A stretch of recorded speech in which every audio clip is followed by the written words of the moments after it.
Today's podcast is brought to you by Dell Expert Network. If you are a Dell Expert Network member, you can qualify to get double rewards through July 31st, 2022 on all servers that include a Microsoft Standard or Data Center operating system and 5+ client access licenses if your order includes Microsoft Standard or Data Center operating system and 5+ CALs. You can learn more or join the Dell Expert Network at www.dell.com/DEN contest. You're entering the MSP Zone, a podcast for the managed services community, covering news, analysis, and interviews from around the globe. Elevate your MSP game by staying in the MSP Zone. And now, your host, Charles Weaver. Is backup dead? Charlie, what are you joking? Of course backup's not dead. Has it changed? It's changed a lot. It's an interesting question because the role of backup is not the same as it used to be. And even going back, 10, 15 years ago, backup in the managed services space was treated very differently. It was sold differently. It was communicated, articulated to the customer very differently. And the way backup is addressed today is, I would say, radically different. And hence we ask the question, perhaps a little inflammatory, but it's designed to be, is the traditional role of backup dead? And maybe that is a more appropriate question. And I can't answer that question myself. So here to provide his expert testimony and opinion is the Chief Revenue Officer at Axcient, Charlie Tomeo. Charlie, welcome to the MSP Zone. Thanks, Charles. Appreciate you having me. Absolutely. Hey, look, I know what you guys do over there at Axcient. A lot of MSPs do, but there's actually a lot. I learned this as I grow older. There's a lot of new young MSPs out there that I've never heard of, and they probably are just getting, learning the ropes and figuring out who's who. For those uninitiated, don't know what Axcient does, maybe give them a little high-level overview. Sure. Yeah, so Axcient is a business continuity disaster recovery platform. So we definitely focus on, protecting your data, and that really is our number one job. I kind of kid around with, with the product team, with the sales team, but ultimately that's the one thing we absolutely have to get right all day, every day. And you've been doing that for quite a while, and you do. I don't know if you are you exclusive channel, or I think you work with MSPs obviously a lot. Yeah, we are 100% channel. So we work, with the partners. We go through, distribution, partners like PAX8, and with the MSPs as well directly. Got it.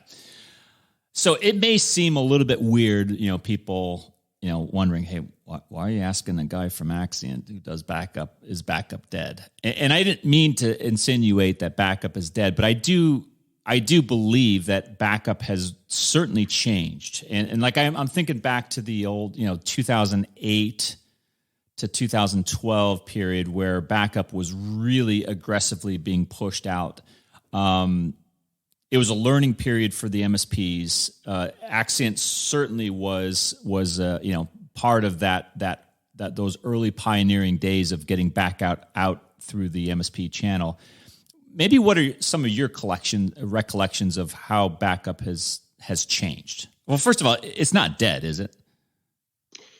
So I think, when we talk about backups dead, it's definitely referring to kind of the old way of doing things. And, honestly, we could kind of say that about almost anything, right? And one of the reasons for the initial reason why backup is kind of that traditional backup has had a slow death is ransomware, right? Ransomware, unless you've been living under a rock for the past, let's say 8 years, ransomware has been, first and foremost in front of everybody's mind. If you look at it, if you go to almost any vendor's website, they talk about ransomware, what they do.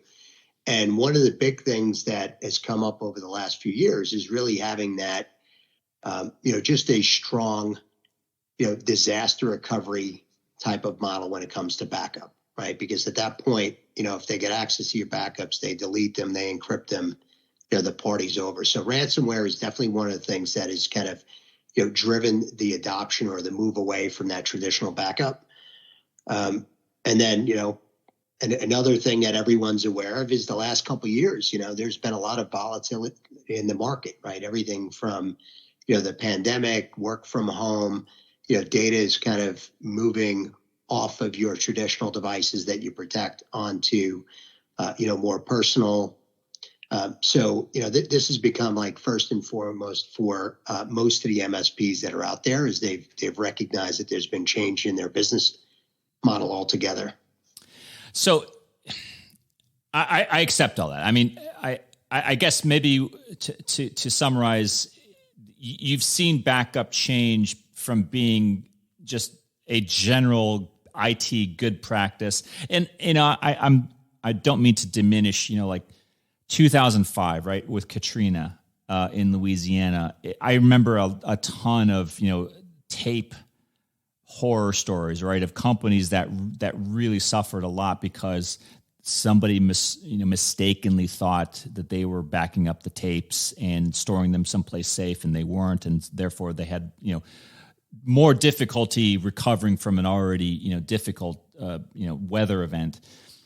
We're not really focused exclusively on that. That still is present, but has cybersecurity and ransomware just completely upended the talking points from a data recovery and data protection standpoint? Yeah, absolutely. Especially, you've been doing this a while and you're certainly on top of, the latest and greatest news. I mean, we know that, the State Department, a few years ago put out a memo basically saying MSPs are a target. We've seen it with the fact that, they've gone and weaponized, tools like the RMM tool, which most MSP uses. So I think most MSPs, unless they're, fairly new to the game, know that they're a target, and it's a lot easier going after the SMB market through them than going one at a time. So it's definitely something that are aware of, but there's always that other issue that we always come up against. We do deal with this as vendors, and we certainly see it from an MSP standpoint is we still have some legacy partners or customers that don't want to pay for disaster recovery. And that's, because in the past, it was always that extra cost that they weren't able to absorb. And so, believe it or not, you have a lot of them, it may not be a big percentage, but there's still a lot of people out there that aren't doing disaster recovery. Do you have a guess of what that percentage is? Seeing some of the partners that, and these even some of the bigger ones that are more involved, it's anywhere from, 20 to 30% of their, ultimate, of their partners, of their customers, of their actual end customers and devices. I mean, Charlie, if that's true, I'm not doubting it. I'm saying if that's true, that's news to the ears of the cyber gangs and the cyber criminals, right? Because that's what they want to know is, wow, that's a golden opportunity. If close to 1/3 of the small businesses out there are not doing this, that's an opportunity to strike. Well, yeah, it's interesting because you always wind up running into people and you start talking about what you do, right? We all do that. That's natural. But one of my daughter's friends this past summer went out, met them, really nice. I was talking to this guy. He'd done a great job of building a small business and had great client base. It was something very unique. And I started asking him about, so what do you do from an IT standpoint? Because everybody, no matter what business you are, you're actually relying on technology as well. And he said, oh, well, I have a guy that handles it for me. And I said, oh, well, with what you're telling me about your business, it sounds like it's, you built a great business over the past 15, 20 years. does that person know everything about, all the different compliance that you have to rely on? What are you doing for backup? Why not? I mean, that's what I do, right? Mm-hmm. And he's like, oh, well, we use Dropbox. So, we talked to him. He said, yeah, I'm going to talk to my guy, but I think we're in good shape. It's nothing to worry about. And then sure enough, Thanksgiving weekend, I get a call, long distance call from him. Didn't know it was long distance at the time, on vacation with his family. And he got ransomed. So he tried to get in, trying to do some work remotely from outside the country, gets a pop-up, puts all his information in. And he called me. It's like, well, what can we do? And I said, well, tell me a little bit more about what you do. He tells me that I asked him if he had cyber insurance. Luckily, he did. And I said, well, you can't have your guy touch anything. Call cyber insurance now. Get off the phone with me. Call them. They need to get engaged. And the end of the story really is that cyber insurance looked at it. They did some forensics. They paid the ransom, but got a reply back after the money was gone and said, you didn't move fast enough. We want double. Ooh, and so he wound up losing information, but there's a great opportunity. And I've talked to quite a few people. Like, I don't think that the average small business really recognizes what their obligation and how this could impact their business. You look at, SMBs, usually 65% that get hit with ransomware are out of business in 6 months. So your conversations and I mean, look, there's a lot of technology options out there. Axcient, you guys have been out there. This is what you do. I mean, you're not like a Swiss Army knife, having like half a dozen different things. Backup is what you do, and you've focused on that. So I'm assuming that your conversations and your relationships with the MSPs that you partner with are also similarly focused. But we're having a conversation now that is really different than the backup conversation that you would have had with an MSP 10, 15 years ago. That's right. Really different. Yeah, it's different thing, and you look at it's odd about, how these things go and how these things change is sometimes, as you're trying to look at what the ultimate problem that you're solving for, sometimes there's some evangelizing, right? Because, you have to say, here's why you would go and do this. And one of the things that I think we're seeing in the MSP ecosystem is there's been a lot more pressure on MSPs, as you know, to step up and really own that cybersecurity piece, which, 5 years ago, 10 years ago, it wasn't it, right? They had a reference architecture, they had a stack that they went with, and yeah, maybe they had some cybersecurity that was built in. Usually it was endpoint protection. But now you look at, all the different vendors out there and the cool tech that's being offered into the MSP space. It's because there's high demand for it. And that's the same thing, the way I look at, like you start off the conversation with backup being dead is, disaster recovery with everything that we've seen between ransomware and then, the work from anywhere, there's been acceleration and move to cloud. So even things like, backing up Microsoft 365, most people don't realize that Microsoft doesn't back it up. Oh, Charlie, don't even get me started. I mean, that's a huge area of it's an issue that I take personally because I hear a lot of MSPs say, "Oh, don't worry about it. Microsoft's got it taken care of." And you're right, they don't. But more importantly, that shouldn't be something conveyed downstream to customers to say, "Oh, don't worry about it. Your data is backed up with Microsoft. You can get it back." That's really sending the wrong message. Yeah, well, I think ultimately the buck stops with, just like with us as a vendor, like I started off saying, our one job is to protect your data. That's it. Like, if there's an issue, it's us. Like, we're on the hook. But, you look at with an MSP, I think things have definitely changed a bit where, I've seen, the way cyber insurance is involved. I'm sure you have as well.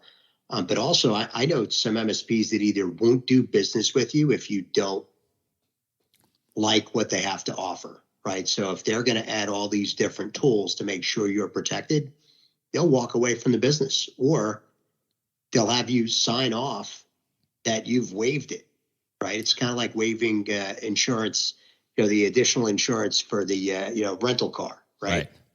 But that's not something that was around 5 years ago. That's something that's fairly new because they have to protect themselves. So maybe let's refine it. Is backup dead?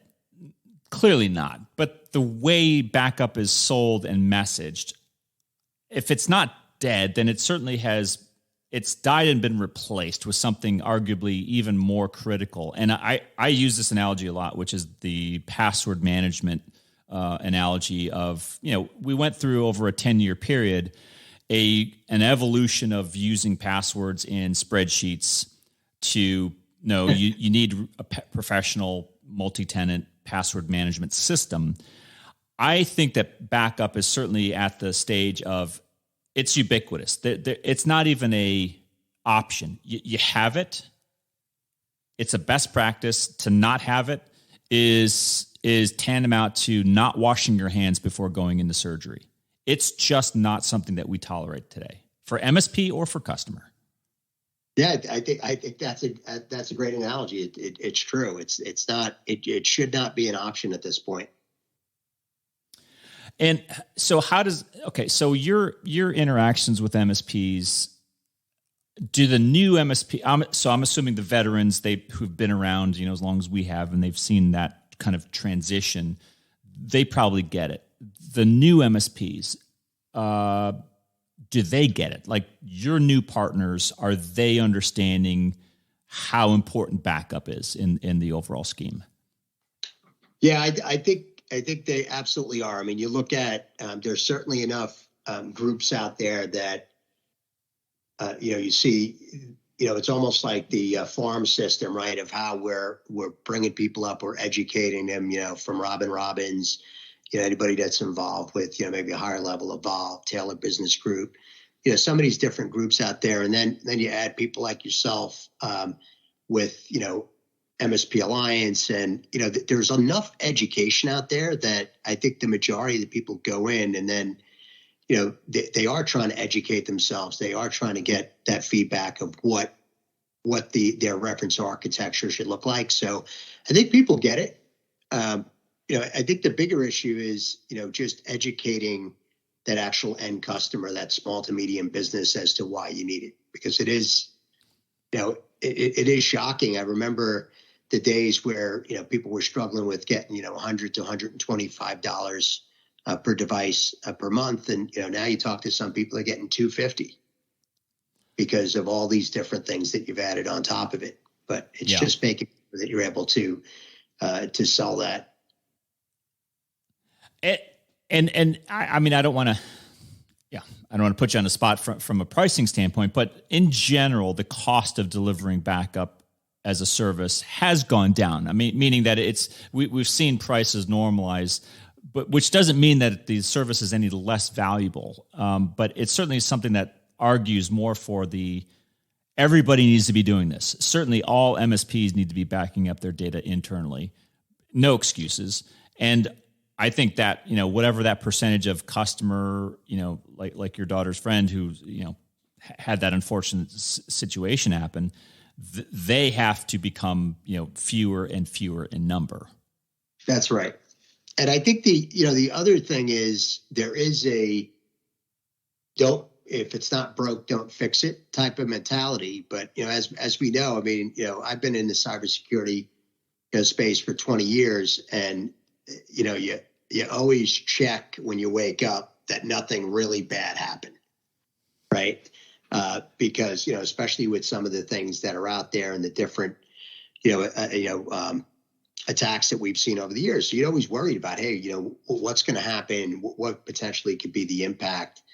But there really isn't, there isn't a reason at this point, because like you said, if you looked at the pricing that some people have been paying based on like legacy tech, it's a lot more than what they would pay to move over. Now, one of the things that we did focus on is, you have to make sure that you're, understanding what the different use cases and how to solve for them.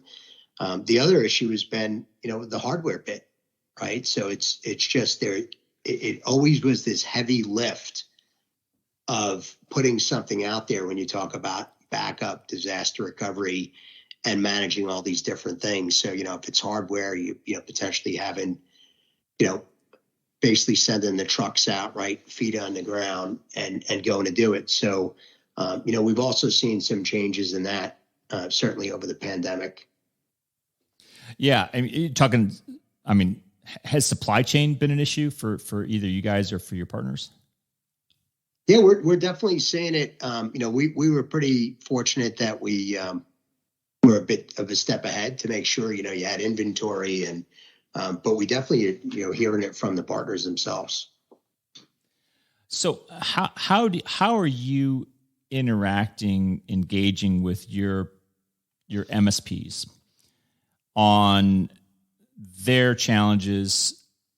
And again, we're solely focused, because that's what you do, on backup. What are the main obstacles, or what are the main, challenges that you want to overcome, let's say in the next 24 months or so?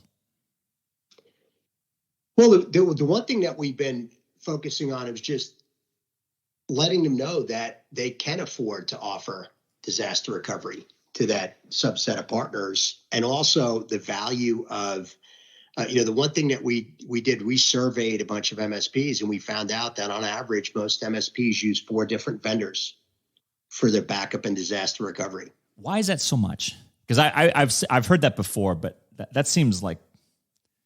You know what it is? They couldn't get everything from one vendor. I think some of that is, and it is the, hey, if it's not broke, don't fix it. So over time, they've had different things. The other thing that they do wind up is, sometimes they get in a position where they leave, they acquire a new customer, and then they just leave what they had.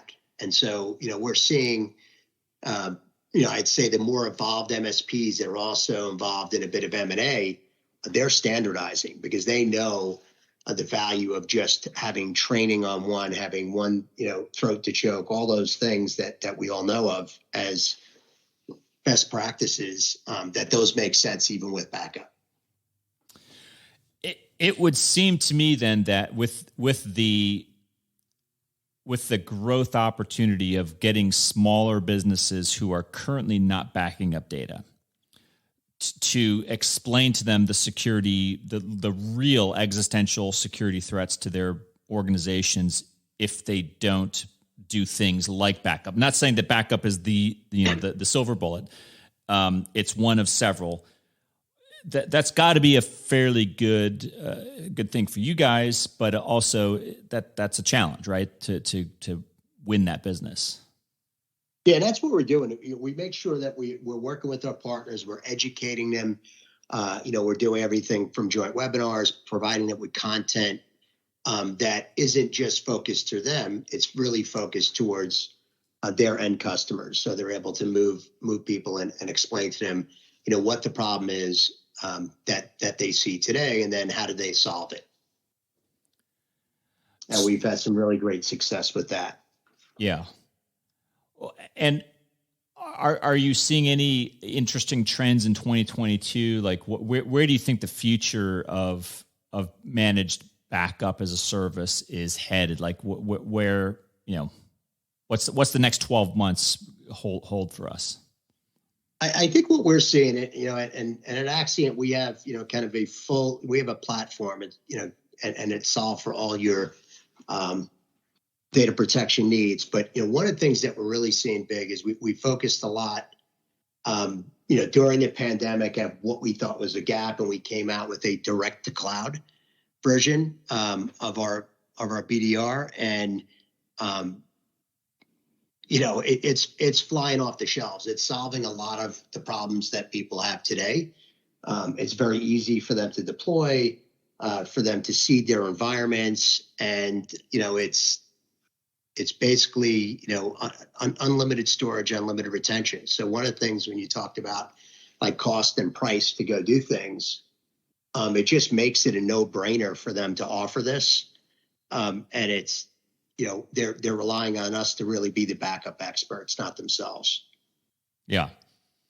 Well, I think, it's important work that you guys do. Obviously, it's important work that the role that your partners, MSPs, play. I just think that we need to get as fast as possible to that critical mass, whether, I don't know, herd immunity is maybe not the right term.